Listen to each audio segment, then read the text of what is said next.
جو آپ اندازہ لگائیں، ذرا اس پر تصور کریں کہ یہ پانچوں کی پانچوں چیزیں یہ اگر عذاب کی صورت میں انسان کے اوپر ڈال دی جائیں تو اس وقت یعنی پوری قوم پر، آج ہم ایک چیز سے گزر رہے ہیں، وائرس، اس میں صرف خوف ہے، ہم ایک خوف میں مبتلا ہیں۔ پھر اس سے اگلا مرحلہ ہے کہ جس کو یہ لاحق ہو جائے گا اس کی پھر اس کے اوپر کیا گزرتی ہے، ظاہری بات ہے یہ تو وہی بتا سکتا ہے، لیکن اس کا ایک خوف اور ایک دہشت ہے۔ دیکھیے ایک سانپ کی دہشت ہوتی ہے، سانپ آپ دیکھتے ہیں تو دیکھ کے آپ کو دہشت ہو سکتی ہے، بعض لوگوں کو حیوان شیر سے دہشت ہو سکتی ہے، لیکن وہ چیز آپ کو دکھتی ہے اور آپ خوف میں مبتلا ہوتے ہیں، دہشت میں مبتلا ہوتے ہیں۔ یہ شے آپ کو دکھ نہیں رہی، بلکہ ایک میڈیا کے ذریعے سے، یعنی میڈیا کیا ہے؟ میڈیا ہم نے بنایا ہے، انسانوں نے بنایا ہے، میڈیا کے سپانسر ہم ہیں، میڈیا کے ویورز ہم ہیں، میڈیا دیکھنے والے ہم ہیں، یہ ہم سب کا کیا دھرا ہے، ہم سب کا بنایا ہوا ہے۔ ہم نے اپنے بنائے ہوئے ذریعے سے اس خوف کو ہم نے پھیلایا، ایک دہشت کی۔ بہت سے لوگ اٹلی کے اندر بہت سے لوگوں نے خودکشیاں کر دی، بوڑھے لوگوں نے، یعنی عجیب ایک خوف کے اندر وہ مبتلا ہوئے اس وائرس کے ذریعے۔ اور دوسری طرف لاپرواہی ہے، خوف بھی ہے، لیکن خوف کے ساتھ اگر احتیاط ہو، خوف کے ساتھ اگر توکل علی اللہ ہو، خوف کے ساتھ اللہ کی ذات کے ساتھ اچھائی کی امید ہو، تو اس سے خوبصورت شے کوئی نہیں ہوتی۔ لیکن خوف کے ساتھ مایوسی ہو، یا خوف کے ساتھ لاپرواہی ہو، خوف کے ساتھ غفلت ہو، تو وہ قوم، وہ فرد مجرم ہوتا ہے۔ اور میں یہ سمجھتا ہوں کہ ہماری پاکستان میں بالخصوص وہاں کی کمیونٹی اور پڑھے لکھے لوگ، سمجھدار لوگ، صاحب علم و قلم لوگ خوف میں بھی ہیں اور لاپرواہی میں بھی ہیں، انتہائی غفلت میں ہیں، اور ان کی زبان سے نکلے ہوئے جملے اور لوگوں کو لاپرواہ کرتے ہیں، غفلت میں مبتلا کرتے ہیں، اور اس کی نتائج نکلتے ہیں، اس کا ایک نتیجہ نکلتا ہے۔ چونکہ ہم لوگ برطانیہ کے اندر رہنے والے ایک کیفیت میں ہم بہرحال مبتلا ہیں۔ سب سے پہلی بات تو آپ یہ دیکھیے، یہ میں نے جو چیزیں آپ کے سامنے رکھی ہے اس کی تفسیر کو پڑھیے۔ یہ سورۃ الاعراف ہے کہ اللہ رب العزت اس شکل میں بھی عذاب بھیجتے ہیں۔ یہ 5 چیزیں آپ ان پر غور کیجیے۔ کیا چیز ہے؟ ایک جو سر پہ رینگنے والی، ایک انسانی سر پہ ایک چھوٹی سی جوں ہوتی ہے، پتہ نہیں اسے انگلش میں کیا کہتے ہیں، ہم تو بچپن میں جوں ہی کہتے تھے۔ اس کی کیا ویلیو ہے؟ لیکن اس کی ہی مقدار، اس کی ہی تعداد انسان کے وجود پر بے تحاشا ہو جائے، ان گنت ہو جائے، اس کے کھانوں میں پڑے، اس کے سر میں، اس کے وجود میں، اس کے کانوں میں، اس کی آنکھوں میں، اس کے ناک میں، تو یہ کیا کیفیت ہوگی؟ یہ تشبیہات نہیں ہیں، یہ حقیقت ہے۔ انسانی معاشرے، وہ نافرمان قومیں ان عذابوں سے گزر چکی ہیں۔ اب کھانا کھا رہے ہیں اور آپ کی پلیٹ پر خون آ گیا، آپ کھانا کھا رہے ہیں، آپ کی پلیٹ پہ مینڈک اچھل رہے ہیں، تو آپ غور کریں۔ آج جس کرب سے ہم گزر رہے ہیں، میں آج کے اس درس کو بالکل اس طرف فوکس کر رہا ہوں۔ میں کل بھی اپنی گاڑی میں اکیلے ماسک گلوز کے ساتھ، صرف ایک ذری بات ہے، تنگ پڑتے ہم گھر کے اندر، باقی تو ایکٹیویٹیز نہیں ہیں، تو میں نے ایک چکر راؤنڈ لگایا، گاڑی سے اترا بھی نہیں۔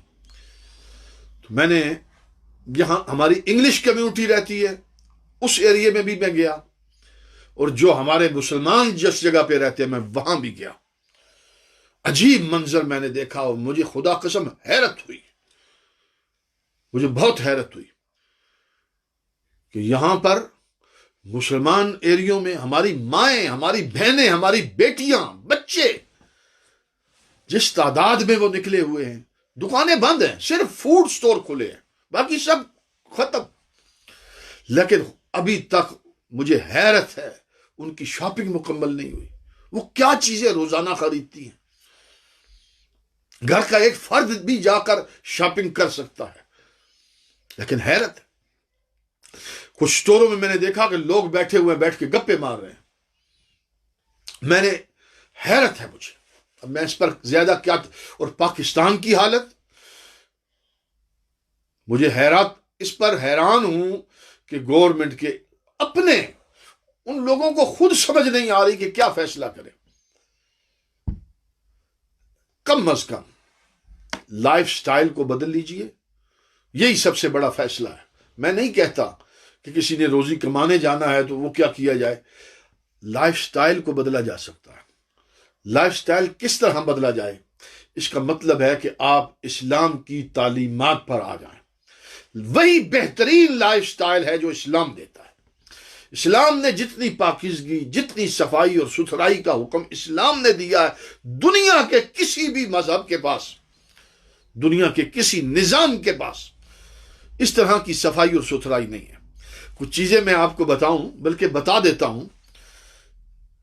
مجھے بہت یہاں 20 سال ہو گئے ہیں اس ملک پہ رہتے ہوئے، کبھی میری توجہ نہیں گئی، کبھی یہ بات ڈسکس نہیں ہوئی، کبھی یہ بات میرے سامنے نہیں آئی، چونکہ یہ انتہائی پرائیویٹ بات ہوتی ہے. لیکن ابھی گزشتہ دنوں میں یہ بات میرے سامنے، چونکہ یہاں ٹوائلٹ پیپر کا بڑا عجیب و غریب منظر ہم نے دیکھا کہ جو بڑے بڑے سٹور تھے، جب یہ لاک ڈاؤن سٹارٹ ہو رہا تھا تو ہر بندہ ٹوائلٹ پیپر کے پیچھے بھاگ رہا تھا. مجھے بڑی حیرت ہو رہی تھی کہ یہ اس قدر عجیب و غریب کیا، اور بالخصوص انگلش کمیونٹی. تو پھر مجھے یہ پتا چلا کہ یہ لوگ جو ہیں پانی کا استعمال نہیں کرتے، یہ صرف ٹوائلٹ پیپر ہی یوز کرتے ہیں. اور الحمدللہ ہم مسلمان ٹوائلٹ پیپر بھی یوز کرتے ہیں. اول ہمارے دیہاتوں کے اندر مٹی استعمال ہوتی ہے، پرانا جو ہمارا انداز تھا.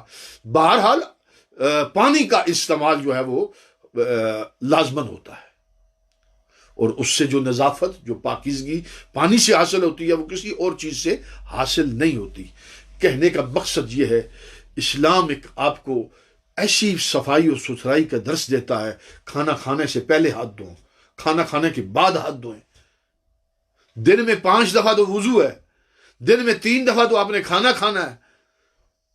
تو وہ جب بھی کھانا کھائیں گے 3 دفعہ کھانا کھائیں، 6 دفعہ ہاتھ وہ دھوئیں گے، 5 دفعہ وضو کیا، 11 مرتبہ ہاتھ دھونے کا. اور پھر سنت یہ ہے کہ وضو کے اندر آپ نے اعضاء کو 3 مرتبہ دھونا ہے. یہ 3 مرتبہ دھونے کا مطلب کیا ہے؟ آج جس کو سائنس کہتی ہے 20 سیکنڈ تک دھوئیں، 20 سیکنڈ تک دھوئیں. 20 سیکنڈ کا مطلب یہی ہے کہ 3 دفعہ دھوئیں، اور یہ سنت ہے. میں یہ کہنا چاہتا ہوں. اور پھر سوشل ڈسٹنس کی جہاں تک بات آتی ہے، اب کہیں گے کہ مسافہ ہے اور بغل گیر ہونا ہے. میں نے بڑی گہرائی سے اس کو سوچا ہے اور اس کو دیکھا ہے. جب یہ معاملات ہمارے سامنے ہو جائیں کہ جس میں وبا ہو، کسی مرض کا اندیشہ تک موجود ہو، تو صاف حضور کے لفظ موجود ہیں، دور سے اس کو استلام کرو. جس طرح آپ رش ہوتی ہے، بیت اللہ شریف میں جاتے ہیں تو حجر اسود کو تو چومنا ہوتا ہے، حجر اسود کو چومنا، لیکن اگر آپ رش ہو تو کیا کرتے ہیں؟ رش کا مطلب یہ ہے کہ آپ کسی کو اذیت نہ دیں، کسی کو تکلیف نہ پہنچائیں. تو پھر کیا حکم ہے؟ کہا دور سے اسے استلام کرو. تو آپ پتھر کو، حجر اسود کو استلام کرنے کا اسلام ہمیں حکم دیتا ہے. رش کی وجہ سے یا کسی کو تکلیف پہنچانے سے بہتر ہے کہ آپ اسے استلام کر کے اپنے ہاتھ چوم لیں. تو یہی ہے بھائی، ان کیفیات میں آپ لوگوں کو یوں کہیں جی السلام علیکم، دونوں ہاتھ کھڑے کریں، السلام علیکم ورحمۃ اللہ، مسکرا دیں، مسکرا کے زیادہ جوش و جذبہ دکھانا ہے زیادہ مسکرا دیں. عید والے دن بھی یہی کریں. عید والے دن بھی جو ہے وہ 3 دفعہ جو مسافہ کرنا ہے وہ ٹھیک ہے، اس میں گناہ جھڑتے ہیں، ساری چیزیں میں مانتا ہوں، بغیر آرگومنٹ کے مانتا ہوں. لیکن دوسری طرف حضور سید عالم صلی اللہ علیہ وسلم نے یہ پہلی چیزیں بھی حضور نے بتائیں، اور یہ بھی چیزیں حضور نے بتائیں. جو آپ کی مرضی ہے آپ وہ لے لیں، ایسا نہ کریں. جو چیز جس جگہ پر سوٹ کرتی ہے، جس موقع سے سوٹ کرتی ہے، اس چیز کو لے. اس میں اللہ اور اس کے رسول کی رضا ہے. بہرحال انشاءاللہ الرحمن سورۃ الاعراف کا آپ کے سامنے یہ میں نے آج تھوڑا تھوڑی سی چیزیں ہیں، کل اگلی صورت پر انشاءاللہ آپ سے دوبارہ ملیں گے۔ اللہ کی بارگاہ میں التجا و دعا ہے کہ پروردگار عالم جل و علا شان ہو مجھے آپ ہم سب کو جہاں جہاں بھی ہم موجود ہیں، اللہ تعالیٰ اس وبا سے، اس مرض سے، اس دکھ سے، ہر طرح کی زمین و آسمان کی آفات و بلیات سے مجھے آپ ہم سب کو محفوظ رکھے۔ ہمارے ماں باپ جو دنیا سے جن کے ماں باپ جا چکے، اللہ ان کی بخشش مغفرت فرمائے، انہیں جنت الفردوس میں اعلیٰ مقام عطا فرمائے۔ جن کے ماں باپ موجود ہیں، اللہ ان کا سائے رحمت و شفقت ان کی اولادوں پر دراز فرمائے، گھروں کے اندر اللہ سکون اور خوشحالیاں عطا فرمائے۔ ہمارے بچوں کو اللہ تعالیٰ کھلا رزق، حلال رزق، طیب رزق، پاک رزق، وسیع روٹی روزی اللہ تعالیٰ عطا فرمائے۔ وآخر دعوانا ان الحمد للہ رب العالمین۔